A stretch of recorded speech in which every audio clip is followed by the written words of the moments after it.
asmai, baik buat saya.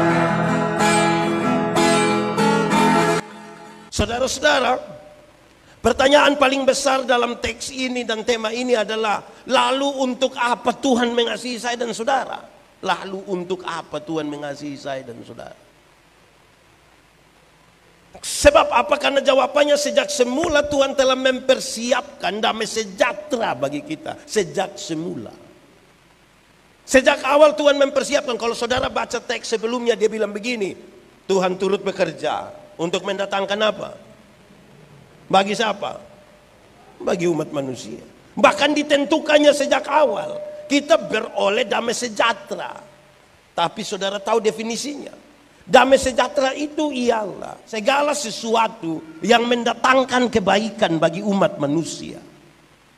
Segala sesuatu yang mendatangkan kebaikan bagi umat manusia itu belum tentu dia baik semua yang kita rasa baik. Saya pakai contoh saja. Pernah sakit gigi? Saudara pernah sakit gigi? Sakit gigi enak atau tidak? Itu orang lain yang menyanyi juga kita tersinggung kan kalau sakit gigi. Kalau siapa sakit gigi, kalau saudara pernah alami, siapa yang waktu sakit gigi dia putar air gula baik-baik baru dia kumur. Dia bilang, kenapa pakai air gula? Pak, rayu ini virus, ini ulat supaya dia jangan gigit-gigit kita biar pakai air gula. Begitu bisa. Dia tambah sakit atau kurang sakit? Tambah sakit. Jadi yang untuk mendatangkan kebaikan belum tentu semuanya manis. Ada juga yang tidak baik. Saudara pernah demam? Malaria pernah? Pernah minum obat malaria? Manis. Yang suka pahit boleh angkat tangan. Oh, mama suka pahit. Daun pepaya tapi kehidupan pahit tidak mau toh. Jadi yang mendatangkan kebaikan itu saudara, belum tentu semua itu baik bagi kita. Saya perlahan-lahan ingin menyampaikan ini, kenapa saudara-saudara? Karena banyak orang bilang tidak terpatahkan dari kasih, tidak terpisahkan dari kasih Kristus itu hanya kata-kata semata. Belum tentu itu menjadi sebuah pengakuan iman bagi seorang anak yang sakit. Kalau dia sakit, apa kerinduan dari dia mama, dia bapa? Kalau ada anak kecil sakit, kerinduan terbesar dari dia mama bapa adalah sembuh. Ini anak mau pakai cara apa saja, yang penting mau suang hijau, yang penting sembuh. Mau apapun yang penting sembuh. Sebagai pendeta saudara, kita jalan-jalan don pendeta, yo singgah dulu di rumah sakit. Kenapa? Ini sakit lah, itu sakit lah. Oke, semua sakit. Kita pergi, pas sampai dan bilang, tunggu dulu, kita doa dulu, Pak Pendeta so ada. Pas kami doa habis, kami berdoa habis, dia pun istri langsung bilang, Pak ini obat. Nah kalau memang obat sebegini suruh saya berdoa untuk apa? Mulut kita berkata tentang Kristus, kita berdoa, tapi pengakuan kita tidak pada Tuhan. Amin.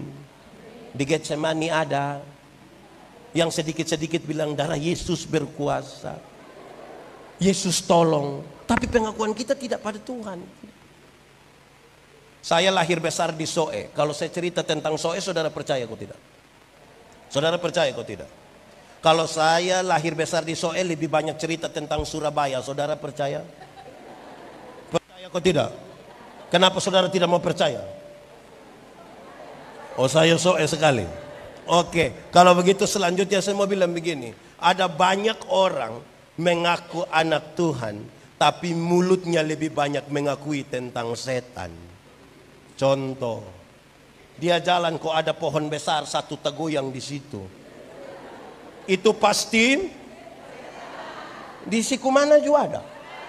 Oh, mulut bicara Tuhan, pengakuannya di setan.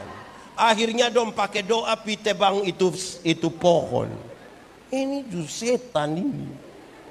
Jadi harus tanya baik-baik. Nanti sakit sedikit pasti setan. Dia pulang, Mama sakit ya. Tadi Mama makan di mana? Lama-lama kita tuduh semua orang yang ada di siku mana. Betul? Di sini ada yang tukang batudu. Dia ibu-ibu kok bapak-bapak. Ada di sini. Dia pakai baju warna hitam. Berarti dong.